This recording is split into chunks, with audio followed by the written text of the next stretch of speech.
Hello, my name is Professor Doyle Young. I'm a professor at California Miramar University, and I'm a delight for me to be with you. Today we're going to be in this lecture series talking about leadership and successful leadership practices in organizations. And so you'll see a significant amount of material both here online in the syllabus and of course the textbook that you as the students will be using during the semester. I might start off by saying that successful organizations move towards a vision through the power of effective leadership. Leadership is the distinguishing characteristic of those organizations that reach their goals. Leadership at all levels in the organization, not just at the top, is a fundamental hallmark of their success being these organizations. This series of lectures was designed to enable each member of the class, and maybe even some of you that are part of a larger management team, to develop his or her leadership potential. Opportunities are provided instructionally at 5 levels of involvement to help you being part of what I call enabling the vision, which is what leadership is primarily about. So we will have several parts of the instructional format. The first will be the content lectures. There will be 13 lectures combined in this supplemental video. We'll provide both the theory of behaviors and skills of applied leadership. The titles of these sessions are as follows. The first is The Basis for Leadership in a World of Hyper Change. This particular section of the material is candidly the latest research that is out on leadership practices. It relates to how leaders thrive and survive in a world where hyperchange is the hallmark. So in that sense, it is truly a world-class view of how successful organizations plan and implement or execute in this world where change is now increasing exponentially for the members of that organization and for the community at large. The second area will be what we call leadership as a process, not a position. That's actually in the particular book that we're referencing. We call it leadership as a process and not a position. So as we will uncover as we move increasingly through the material, we will be focusing on the process of leadership. And I do emphasize that it's a process both educationally for leaders as they grow and mature in their skills and abilities, the process of how leaders are selected and grown within organizations and nurtured through various what I call continuous learning approaches, and also a process by which they are promoted to higher levels of responsibility and meet the competitive demands, the stringent demands of leading in a complex environment. The next section will deal with leadership as a relational, what I call a relational universe of interactions between the leader, the followers, and the particular situation. Leadership as at its very core, as its most fundamental application, is a series of relationships that the leaders have not only with sort of the inanimate part of the organization, its systems and structures, and it's actually its fundamental way it's being formed and grown, but also more importantly in the relationship of individuals. For the purposes of this course, we will call them followers. Of course, leaders not only are in relation to the followers, but increasingly the research is very clear that their effectiveness, the leader's effectiveness, is also a situational discussion. That is, what is the situation that leaders are facing? The next area that we will be exploring and discussing is the development of leadership, both from an education point of view. How do we grow and develop leaders within the world? How do organizations effectively with their leadership practices develop competencies in leaders? And we have a significant amount of information these days coming into us as academics and practitioners as well on how organizations go about this daunting task, how much they invest in that, both in terms of time and resources and money, and the results that they're getting from those very important activities of growing competence from within, if you will. And also in the development of leadership, the other topic was experience. How does experience play a role in this? And inside of all of this, we'll probably be discussing the theories that relates to nature versus nurture. That those organizations, that bring people to the table and how much of it is already we're hardwired from youth on up. The next area that we will be exploring is called assessing leadership talent and measuring performance. That is a critical part of how we promote leadership and develop them, is how we go about finding this leadership talent. How do we look at the applied side of leadership? That is, how do we measure effective performance of leaders? What are the measures that we use in organizations? And some of those, of course, we know historically, typically are related to quantitative measures in terms of output like profitability, performance of marketing, new product development, effective and efficiencies of operations, and so forth. So this is a very important topic, obviously, because how do we know how effective leaders are doing unless we have standards or conditions by which we measure that performance? The next area that we're going to be talking about is a significant part of leadership, which is power and influence. What are the basis of power for leaders, and what is truly their influence within the organization at all levels? How do they impact shareholders, stakeholders? How do they impact those that have vested interest in the success of the organization that we would characterize as customers, certainly stakeholders. Investors are also stakeholders. How do the various teams within an organization recognize that power that a leader has, and what kind of influence do they have within their own domains? The next topic we will be dealing with is leadership values and organizational cultures. It has been said that you cannot talk about leadership unless you first talk about values of leaders. Other words that are meant to describe values are such things as the character of the leader. How do they operate from a position of values that both endears people to them, motivates people, and sets the tone for relationships throughout the organization based on those values.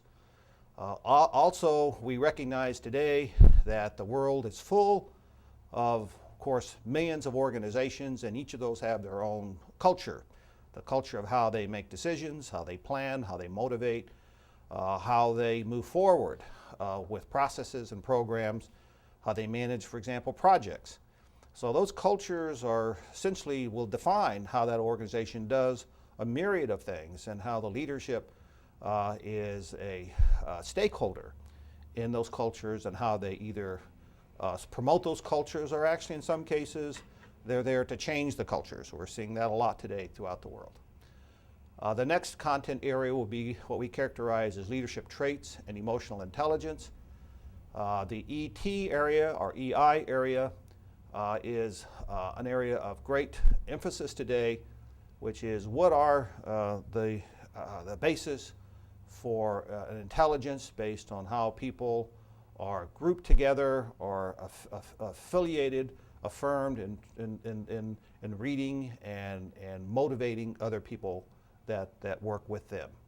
And recognizing, of course, that as leaders, leaders are always in a 360 relationship with people around them, those that are at the top that they report to, those that have peer relationships with, and those that are in subordinate relationships, we would call followers again. However, increasingly in emotional intelligence and in leadership traits, we recognize that one of the key responsibilities for leaders is to develop and grow teams that are effectively discharging their responsibilities at all levels. And so sometimes those leaders are in situations where they are interacting with teams and part of teams in which, frankly, they will not have a leadership role. They may be actually a team member. And in my years as an executive and working in various organizations, many times I ran a division, let's say, or a company, and I would find myself as a team member. And that, of course, is part of your leadership traits to be able to work effectively as leaders in teams and across teams, and not necessarily always heading up teams. The next area of content we will be going into some depth with is some very specific leadership skills that leaders exhibit. These skills are acquired skills, and several of those that we'll be talking about in terms of research, and what they are such skills as communication, listening, assertiveness, managing up, and managing sideways in organizations. The next area of content will be in the area of performance. That is what we would characterize as creating productive and motivating organizational environments. And that is one of the acid tests of leadership, is creating environments that people will find motivating and productive and extremely critical, obviously, to organizational performance. Some of the elements under that we will talk about would be leadership and management. You know, what does it mean to be a manager and what does it mean to be a leader? And they have separate and distinctive areas in which we would characterize the behaviors of managers and leaders as very different.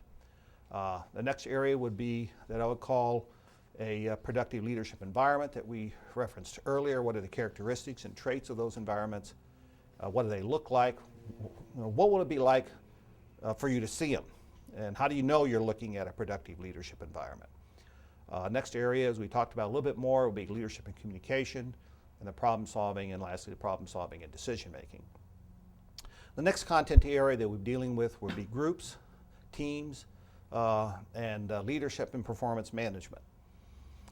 Performance management is a methodology and approach that's what I call vanilla. It's common to all organizations, and I will present to you both the theory of performance management and also talk to you about maybe one or two performance models that can enable the student to really, in a sense, apply it back on the job or back at work or in the personal life, a performance management model that has been tried and tested, and some that I've used personally in those models quite successfully.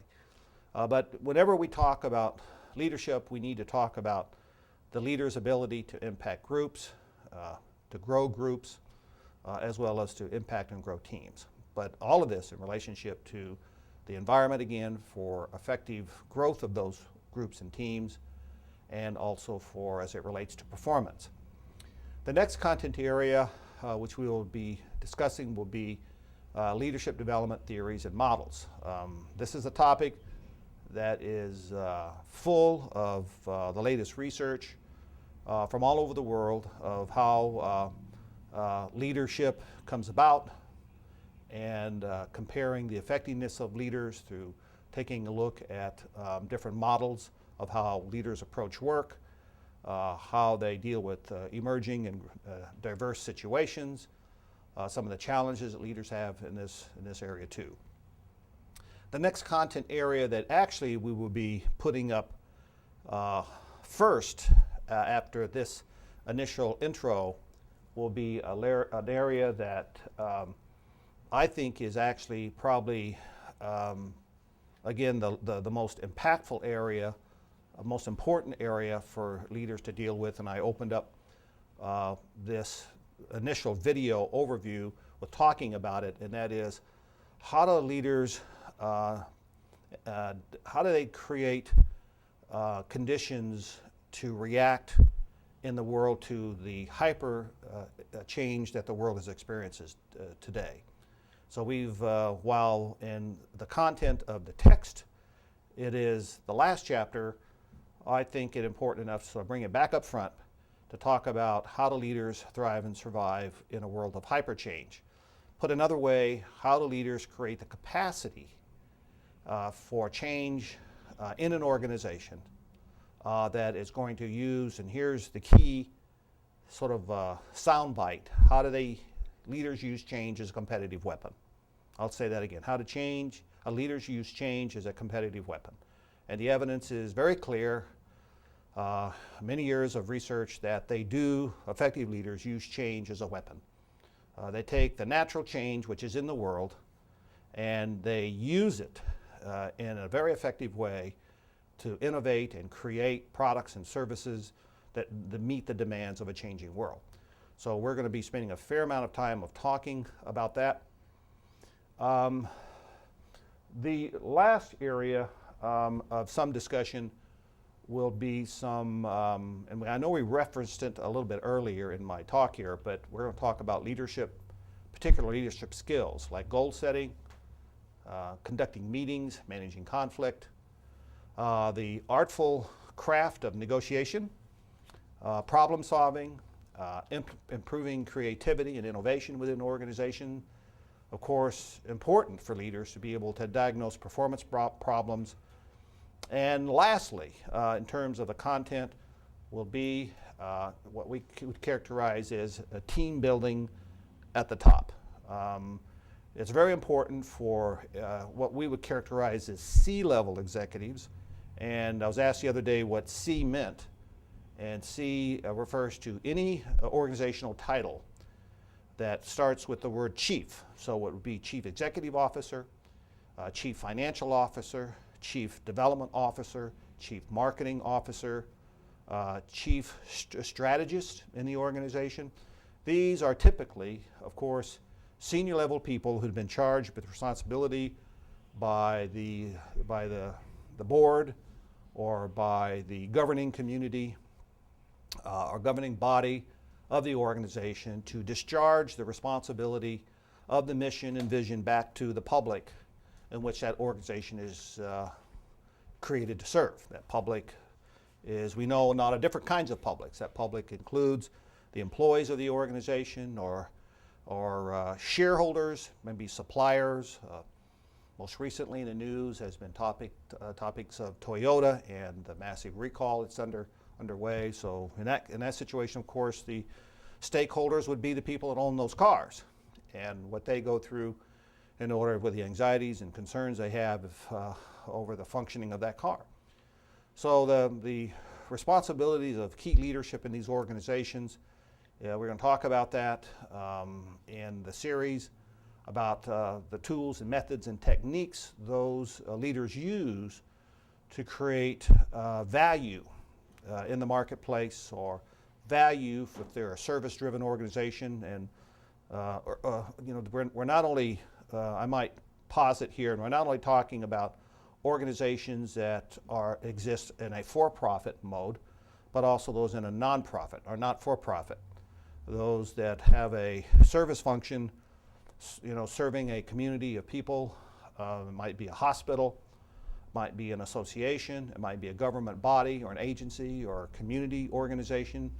And so where service is very, very much part of that. So my lectures are not meant to preclude or exclude every organization where leaders are present. That will cover the content of the sections, but I might spend a little bit of time talking about some other things for you as the learner, if you will, you as the student, that you might want to be focusing on as you get through this material. One of those, the first one of those, I will call best leadership practices. During each of the lectures, you will be asked to contribute positive statements identifying the best leadership practices.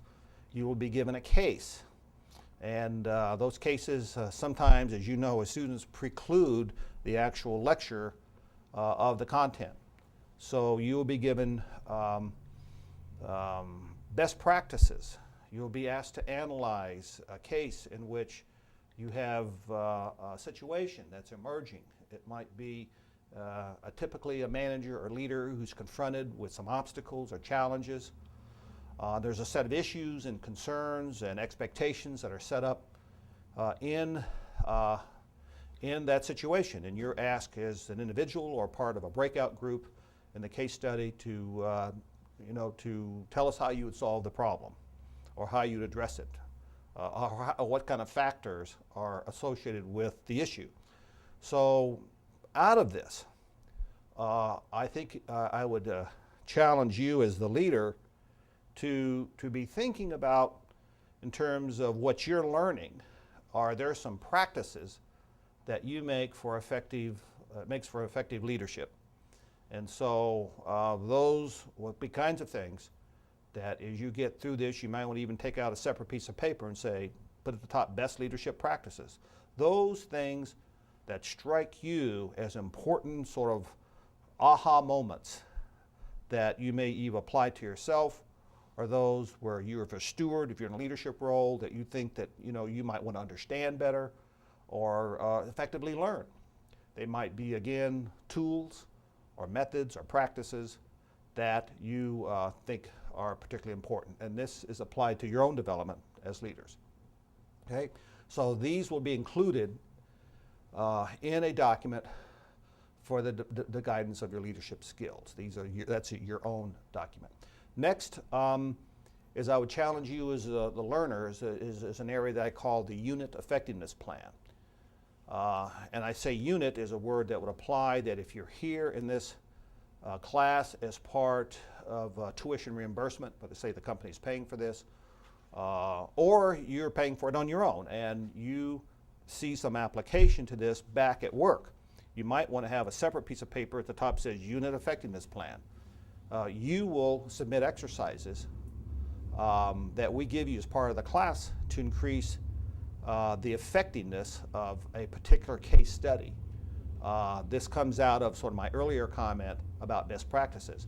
Now, what you learn and what you compost there will not only apply to your own development, is what I'm saying, but it would may apply directly to the unit that you work within as a leader, or you're looking to increase your skills to become a leader.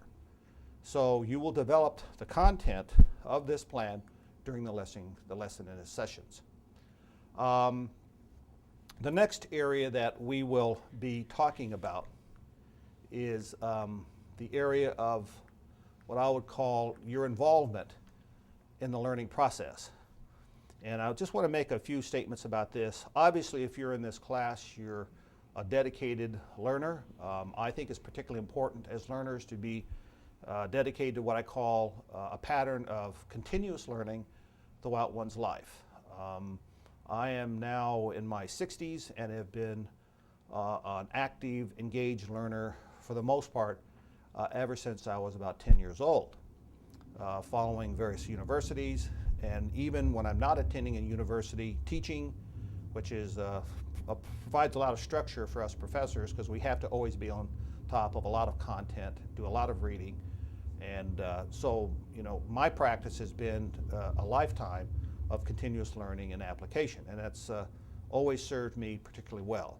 So I encourage you, your involvement in this learning, to recognize that you're going to be getting a lot of information.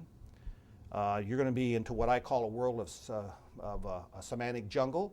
You're going to be giving concepts and language that will, the good news is, will be new for you. The bad news is it's news for you because you're going to be learning quite a bit.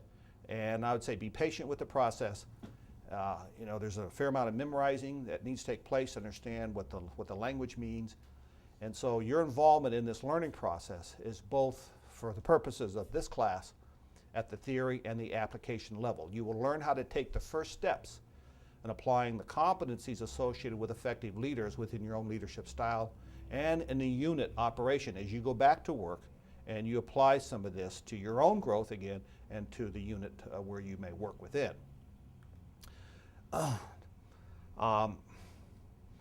I might sort of shift gears now, having been through sort of the initial introduction of the content and some of the application areas for you as a learner in terms of best practices, in terms of unit effectiveness, and then a comment about, as I just went through, about your commitment to the learning. And let me just sort of start off with a topic and move sort of more formally into the whole area of leadership. I have found that leadership, in my opinion, is a topic of one of the most popular topics in the world today. We see it here in the West with books and movies and stories, and there's testimonials all over public consumption about testimonials of how well leaders have done. The internet, the magazines and newspapers daily display the stories of leaders in commerce, business and government, along with the general public, and very upfront about their successes, their failures, and their challenges. As we all know, leading people effectively is a tremendous challenge. It is also a great opportunity and a serious responsibility. And today, the call for leaders, frankly, is growing. As we will get into very shortly, this world of hyperchange and what's happening in the world, the call for leaders is significantly growing as the world becomes a lot more complex place which to operate in, the complexity of organizations. We're going to talk about in some detail what drives this complexity. For example, the diversity of the workforce today throughout the world. The other big element is the world is flatter. That is, that the technology is allowing world to communicate at a much faster pace with product development, and we are truly living in a global economy right now. Our organizations and institutions more than ever need effective leaders who understand the complexities of this dynamic global environment and who have intelligence to deal with complex problems.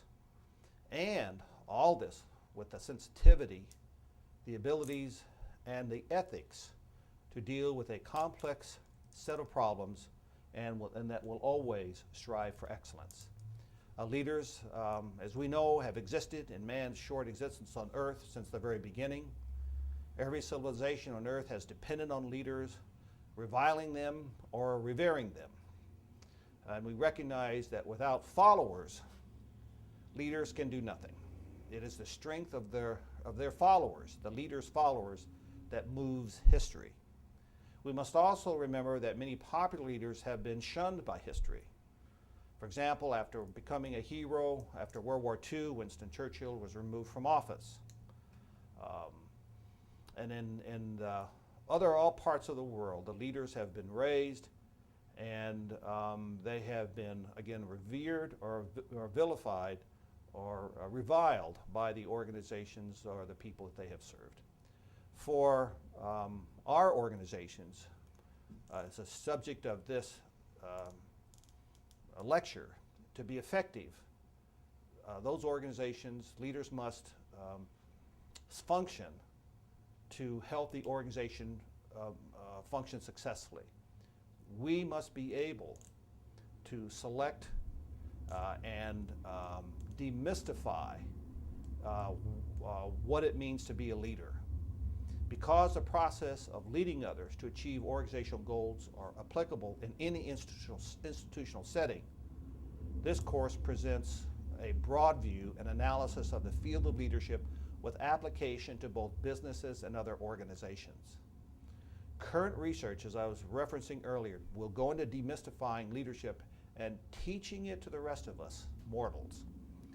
By and large, we know a lot about leadership and how to train people to be leaders. This is something that, in terms of my years, have spent a lot of time personally responsible For example, developing and training leaders for very large organizations through organizations, one that I created and another one that was a world-class organization where I was an officer of. The differences and disagreements explored in this course, and together with these differences and agreements, they will contribute to our understanding of the complex process of leadership. There are some individuals who have reservations about aspiring to leadership. They are unsure about whether it is truly right for a person to want to be a leader. And they rightfully ask, has not ambition caused the downfall of several great and wise leaders? And they ask this question.